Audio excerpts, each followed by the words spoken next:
The Locked On Podcast Network presents the NBA Big 3 in 30. The 3 biggest stories in the NBA from our local experts at the Locked On Podcast Network. We bring you the real story, why it matters, what's next, who wins the big game, and more, all in 30 minutes. The NBA Big 3 in 30 starts now with the biggest story in the NBA. The Warriors were going to give it a fight after they were exposed a little bit against the Nuggets, and they did just that. And this was one that on paper, you thought the Bucks had the advantage. Warriors were given points, rightfully so, missing Steph Curry in the game, but they're now 7-3 without Curry on the floor. This one had some layers to it, just like yesterday's game. I guess you could start with the fact that the Warriors came out hot. They were shooting the 3-ball exceptional. Everyone seemed to be playing well. There was a point in the first half where I think 4 guys for the Dubs had 8 points. So you were stretching the floor. You were playing unselfish basketball. And the Warriors were up by as much as 17. Then halftime hit. They went to the locker rooms. They talked it out during recess. They get back out there. And the Monstars stole their talent for the entire third quarter, just about the entire third quarter. Warriors turned it over 10 times. They were down by 6 with 90 seconds to go in the quarter, and that is where the momentum clearly shifted, starting with a huge Buddy Hield 3 off a turnover, a little stop and pop from deep. Buddy was huge. We'll get into that. And then moments later, Jimmy Butler fouled on a 3-pointer, definitely baited it. It's about over-under about a 14.5-minute challenge there. Took a little bit, but eventually they said that Butler did get hit on the elbow, hits all 3 free throws, and I don't know if the Warriors ever trailed again. Butler sparks it in the fourth, and Podziemski closes it out with great defense from Peyton and from Draymond. I think we covered just about everything in that elevator pitch right there. Kolsky, welcome to you. What a win, man. Huge win. It did get ugly. But, you know, if you take out about the first, what was it? I don't know, 9 minutes of the third quarter, this thing was great. Like, if you can just wipe that from your memory, great night all around. You mentioned it. Pretty much everybody played well, the exception of Jonathan Kuminga, who just didn't have it tonight.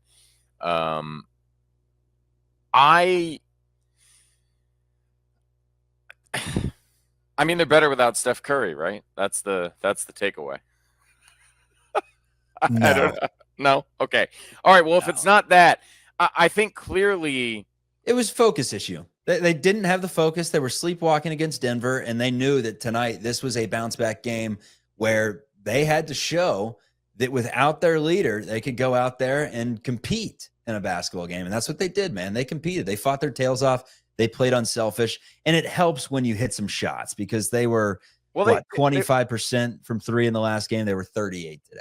Yeah, but they weren't great shooting the ball overall. What they did tonight is, as you said, compete. They played great defense all night long. Everybody out there was defending the heck out of the ball. And give the people the numbers on Giannis and on Lillard, the 2 guys that can kill you for the Bucks, what their final numbers tallied up. Yeah, I mean, combined 11 for 34. You know, that's the kind of thing you're looking for. And Draymond, again, is just a terror out there. Like, I guess, again, it's like talking about Steph's offense, right? I mean, maybe he was better when he won Defensive Player of the Year, but it's hard to tell what the difference is. He is absolutely on 11 on the defensive end, and you can tell. And Jimmy Butler did everything tonight, you know? I still don't think we've seen the real Jimmy Butler game, but I think on a night like tonight, his approach is really good because he knows with Steph Curry not there, he's got to get some other guys going to get enough scoring to win this thing. And, you know, what was it, 24, 10, and 8? Not a bad day at the office. I don't know what more you want from him. And he goes down with 5 turnovers, but, like, some of those were passes that were perfectly decent and got fumbled on the receiving end. So, like, Jimmy, 11 for 11 from the free throw line. You can see the way that affects the team. you shouldn't necessarily win with 104 points in today's NBA, but when you play defense like this and you play together and you rise up to the key moments, this is a team that can get it done. I'm still waiting for everything to really click. Yeah, I'll pose the question later on. I'll pose it right now, and we can answer it later on. The Warriors have a top 3 defense in the NBA with Jimmy Butler and now with Pods back too, because I think Pods has slept on a little bit as a defender. He's good team defender out there. But let's talk about Curry for a minute, because Kerr said that Steph's turnovers in the loss against Denver, 7 of them, a lot of them were just attributed to him being mentally exhausted. Didn't say physically, but physically his back's been hurting, and it's literally from carrying the whole team, right? Like, he has been exceptional the past month. So Curry needed a night. He gets his night. The Warriors needed a win. And this is once again another game, a big game that they've won without him. I mean, they fought hard with Oklahoma City earlier in the year without Steph. Didn't win it, but fought to the final possession. So they've played well in some pretty difficult games without Curry on the floor. And like we mentioned, it was legit everyone. You go up and down the box score, it's 24 for Butler. It's 14 for Quentin Post, who knocks down 4 3-pointers. He had taken 8 by like the 6-minute mark of the second quarter. It's like, geez, Quentin, how many are you going to fire up? But he knocks him down, man. And Butler has a nice connection. We say this with Butler and many players on the Warriors, but he has a nice like skip pass to, exactly what I'm talking about, to Post, where he sees the tree, over in the left wing or whatever, and skips it over to him. And Quentin seems to knock it down quite a bit. Moody had 7, Pajimski 17, 10 for Kuminga, and then 15 for Buddy Hield. Gary Payton had 8, and Payton played exceptional defense. So we'll continue this conversation. We'll talk about the Warriors defense as a whole. Brandon Pajimski returning to the mix. What all does he bring? But I want to ask right out of the shoot here. I guess it's not really the shoot, considering we're 8.5 minutes in, getting ready for a break. But who gets your game ball? Is it Jimmy? Is it stock answer Jimmy? Do you give it to Brandon with the way he had stones down the stretch, couple massive dagger threes. Yeah, it's Pods for me. You're giving it to Pods? Okay. Yeah, he's in his hometown. Yeah. I thought he was going to have a perfect game for a minute. I think he ended up missing 1 or 2. He ended up missing, 4. It seemed like he was hitting everything he was throwing up. He didn't touch the rim on those first 3 or 4 shots. And like you said, they needed a couple big shots down the stretch to push him across the finish line. And Payton had one too. Payton had a huge one. This looked like a team on the back half of a back-to-back, just trying to get this thing across the finish line before the wheels come off, And look, sometimes you got to win that way. That's it. That's the end of that sentence. It's something that the Warriors, I think, have, again, before Jimmy Butler, struggled terribly to do. You have the dramatic pauses sometimes, man. I get it. I don't know. It's that's on how me. We'll have to go moving forward. Just end of sentence. Okay, I move on. Yeah. So that 8-0 run in the final 90 seconds of the third, the Buddy Hield bucket and the Butler baiting the foul on the 3, and then Warriors just going ham in the fourth. It was Buddy. It was Butler. That was the difference in your game. March Madness is here, and FanDuel is giving you the chance to get in on the action like never before. New customers can get $200 in bonus bets. When your first $5 bet wins, that's $200 extra bucks to use on everything from buzzer beaters to Cinderella stories and even who's cutting down the nets. You've got to have those 5-12 upsets all ready. Those 4-13 upsets, maybe even a 3-14 in there just to get a little spice. Are we having fun yet? And with FanDuel, they make it easy to back them with spreads, totals, and game props. The tournament games happen almost every day, so there's always something exciting to bet on. The FanDuel app is simple to use, and when I win, I get paid instantly. No waiting around. Looking at the first 4, there's a matchup of perennial tournament teams in the first 4. The Xavier Musketeers face the Texas Longhorns. Winner will get Illinois next. FanDuel likes the Muskies by 3.5 in this one. Do people say that? Do they call them that? So they do now. Visit FanDuel.com and get on the college hoops action all tournament long.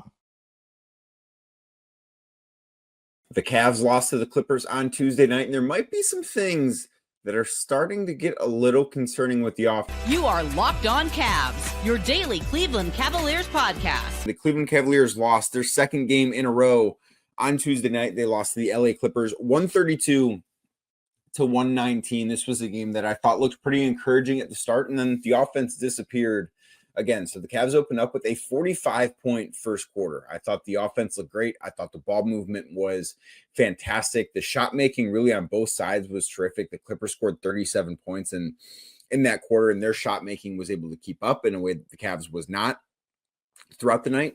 But I was very, very encouraged with what we saw from the Cavs in the first quarter offensively. I thought that was exactly what we needed to see coming off of a game against Orlando where, again, they had a good first quarter, not as good as the first quarter against the Clippers was, and then didn't finish strong throughout the rest of the game. And this was kind of similar to that in some ways, because I thought early on the ball movement looked great. Thought Donovan Mitchell looked great. DeAndre Hunter had a great first quarter. Thought Darius Garland did some really good things in the first quarter too.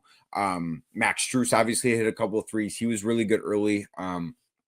So you watch what they did, and it's like, okay, is this going to keep up? And the Clippers are the number 3 defense in the NBA. So it was a really good test for the Cavs. Seeing them be able to do that against one of the league's better defenses, I thought that was a really good sign for what was to come. And then basically, I don't know if it was to the same extent as to what happened against Orlando on Sunday, but the offense really struggled after that in the same way. And I think that there are some things that are worth looking at for the Cavs offensively with what things have been like this month. And I don't think that by any stretch of the imagination, the Cavs losing 2 straight games is time to press the panic button. Like, no, that is not what should be done. I think that these losses are okay. Do you want to lose games? No, of course. The team never wants to lose games, but these losses are also not the end of the world. And I think that needs to just be said at the start of this, because there are some things that I think, I don't know if concerning is the right word, but they're worth keeping an eye on with the offensive end of the floor. Defensively against the Clippers, I thought it was okay.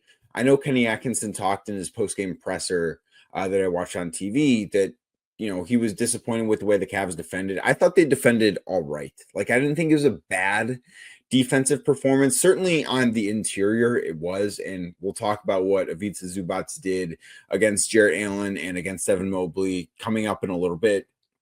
But as far as the shot making goes, like, the Clippers were red hot from 3 basically all night long. Like, they had a stretch where they made 9 consecutive 3-point attempts. They finished shooting 45% from 3. They're not a great 3-point shooting team. They're not a super high volume 3-point shooting team, but they had a really, really good night. And I thought a lot of the threes that they took and made, like Kawhi Leonard had one in the second, or maybe it was in the first half, but just some really, really difficult shots that they made. And I sort of think that with the Clippers scoring 132 points, yes, that is something that you look at and say the Cavs need to be better defensively, and they do need to be better defensively. This was not a championship level defensive performance by any stretch of the imagination, but I also look at it as, you know what? I think the Clippers probably deserve more credit for how they played offensively than the Cavs deserve to be critiqued for how they played defensively. It's never all one thing. Like, it's not, the Clippers played a perfect offensive game and there was nothing the Cavs could do about it. That's not true, but I don't know that the Cavs played quite as bad defensively as the numbers look. Like, if you just look at the box score, it's like, wow, they were pretty abysmal on that end of the floor. I don't think that's the case. I think it's more of the Clippers were awesome offensively, and sometimes in the NBA, that's going to happen. Like, the Magic shot the ball really well from beyond the arc on Sunday. Sometimes that's going to happen with a team and an offense as bad as Orlando's. It's a rare thing, but it will happen at times. The Clippers have Kawhi Leonard. They have James Harden. Like, they have guys that are capable of that. Kawhi, I thought, was awesome in this game. I thought he was the best player on the floor. Finished with 33 and 7 while shooting 63%, made 5 of the 6 threes that he took. Like, he was awesome. He was absolutely fantastic. It was, I think, a throwback Kawhi game. Sometimes that happens. That's the best way I can put it. Like, that's one of the things that went wrong was that. But I do think that if you want to look into what the Cavs are doing offensively right now, it's worth talking about, because in the month of March, the Cavs have not been a great offense. I don't have the numbers from after this game. They might actually go up a little bit just because of how good that first quarter was. But going into Tuesday night against the Clippers, in the month of March, the Cavs were the number 16 offense in basketball. Now, of course, they are still the number one offense in basketball for the full season, but they've not been the dominant elite offensive unit during this month. And of course, it's a small sample size. Like, it had only been 8 games prior to Tuesday night. So it's a little bit of a small sample size, but they've not been great. They have been scoring like 115 points per 100 possession, which is a very significant drop off from the 122 points per 100 possession that their full season number basically is that. And that is the thing to me that has really stuck out, not just about the Cavs falling off after a great first quarter in each of the last 2 games, not just against the Clippers, but against the Magic too. But it's like, okay, how come they haven't been able to sustain what they've done offensively? And against Orlando, it was very poor 3-point shooting. The Cavs were obviously better from beyond the arc against the Clippers, where they made 14 of 41. Like, that's not a great night, but it's not a bad night from deep either.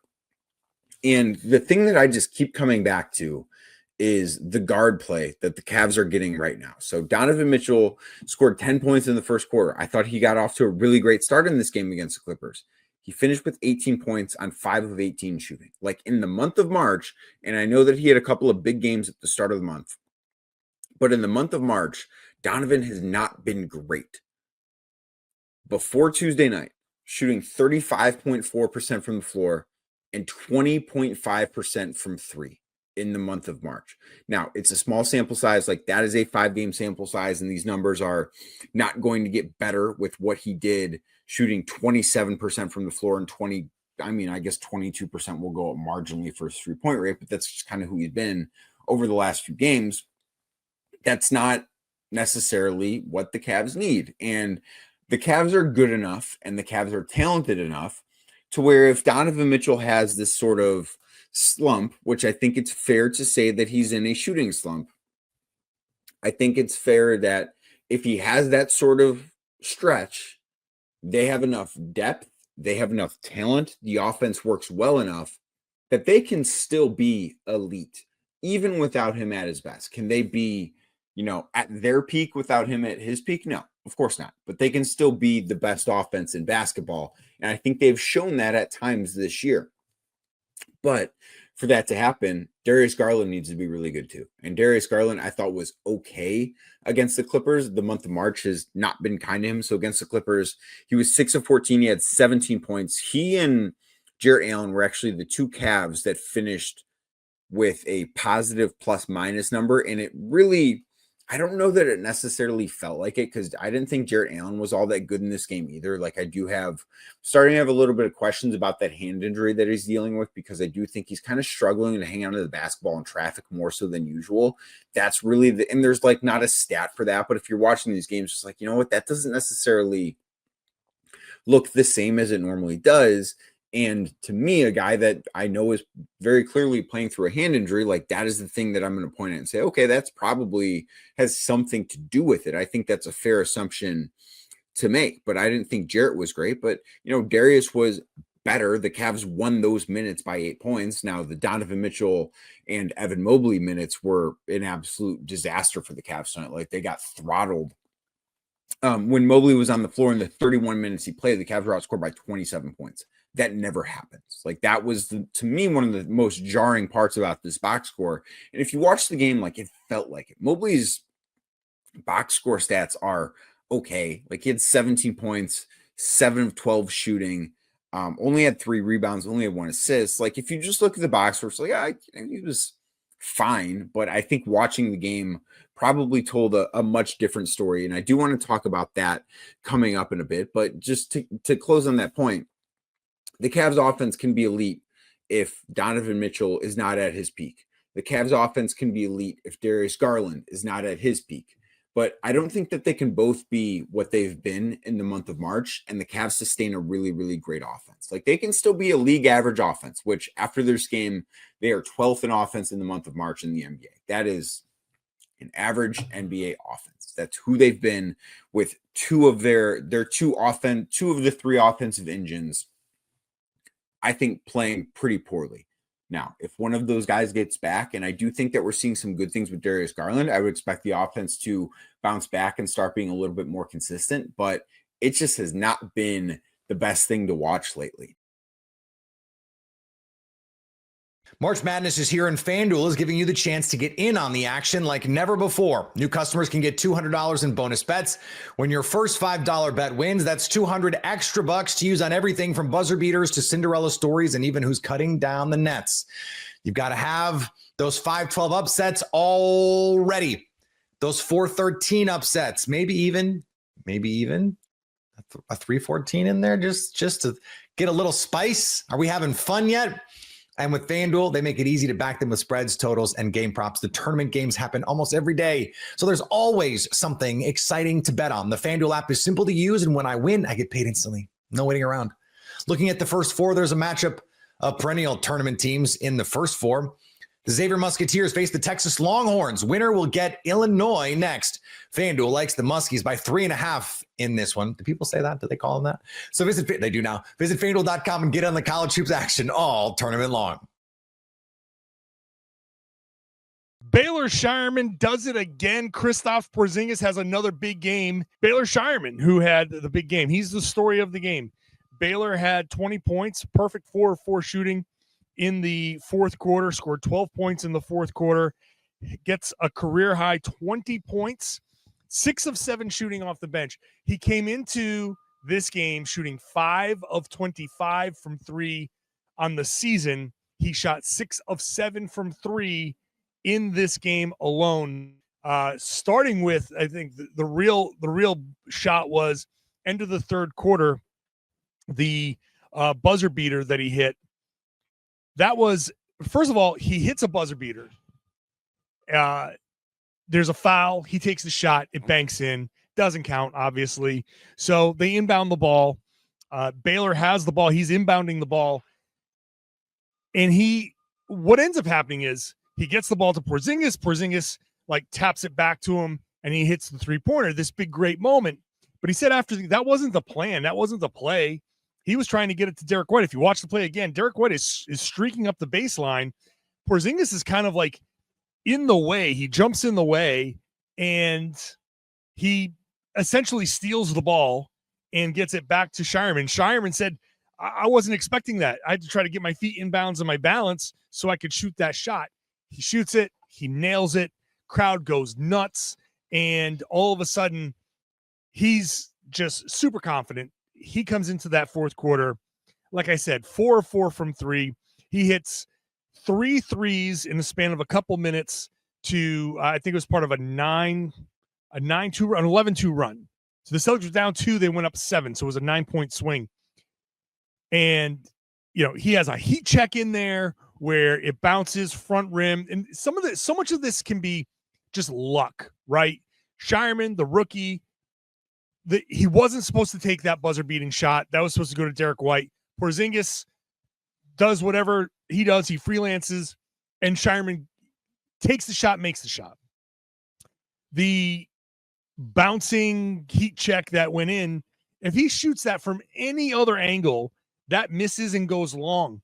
But because of that angle that he shot it, and it just happened to bounce and back up off the backboard and in, it just pure luck, right? He didn't shoot. It wasn't exactly a swish, but right angle, right touch, and it becomes a shooter's roll.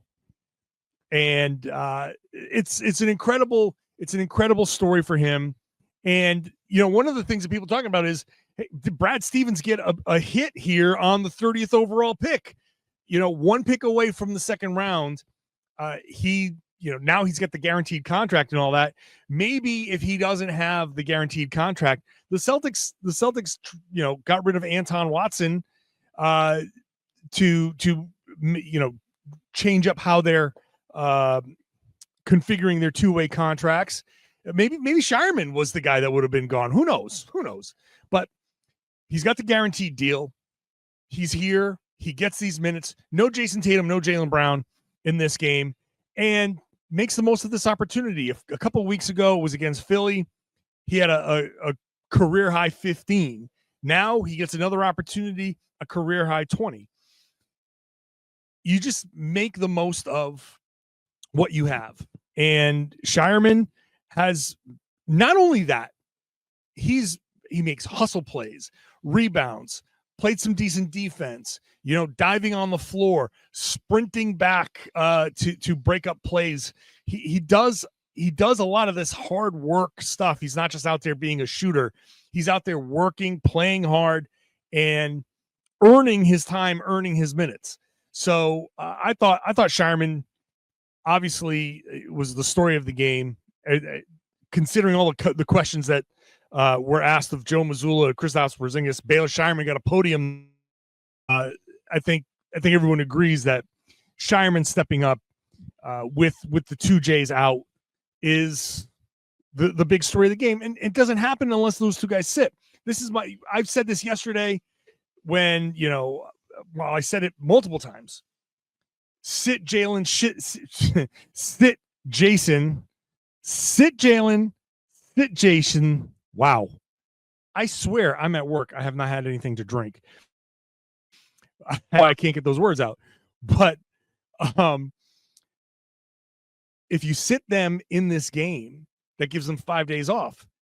Jalen was ruled out already, and then Jason was here. He got ruled out before the game. I was like, wow, the Celtics are actually doing the right thing. Jason actually acquiesced. And I know a lot of people like to say, like, oh, man, people pay to come here and see Jason Tatum and Jaylen Brown. And I agree with that. I do agree with that. And I even said this yesterday. I'm not trying to disrespect people who come here and are paying to see the stars. But if they played, you don't get this game. And the whole point of that is you don't know what game you're going to get. So I know people like to get pre-angry, pre-pissed off. But what you don't know is if they sit, who makes the most of this opportunity? I don't know what Jalen would have done if he played in this game. I don't know what Jason would have done. They could have come out there and play, half-assed their way through this and stunk. And it could have looked like the second half against Brooklyn, where Jason was kind of like, right? Maybe he would have dropped 50. I don't know. But a lot of people in this building left really, really happy. 19,000 people went home from this game going, wow, what a game by Shireman. They were at his career high. They were at the game where he hit 4-4 in that fourth quarter and hit that crazy buzzer beater and hit that crazy heat check. Those are memories that are special. It's obviously special to Baylor, but this is a special night. People get to go home and have like a lot of fun. They get to talk about this. This is, if you saw Tatum drop 30 or Jalen drop 30, would have been a special night too. But this is something when you're at work, around the water cooler, like that kind of stuff. That's the stuff that you're talking about. Like, can you believe this game from Baylor Shireman? Wow, man. Brad Stevens, he might have hit on this guy. They might have this guy for the future, and who knows what that means for this team. And this is a guy who's going to be super cheap and could help the Celtics maybe keep somebody else because he's contributing on a cheap rookie contract. All of that stuff is part of the discussion now. And it happened because the Jays took the night off. And I'm not so stupid to think like every time guys sit, something else special happens, but there's an opportunity there. And Shireman stepped up. So I'm happy that he stepped up. I'm happy the fans got to see this, that he, put on a show and people get to leave here happy.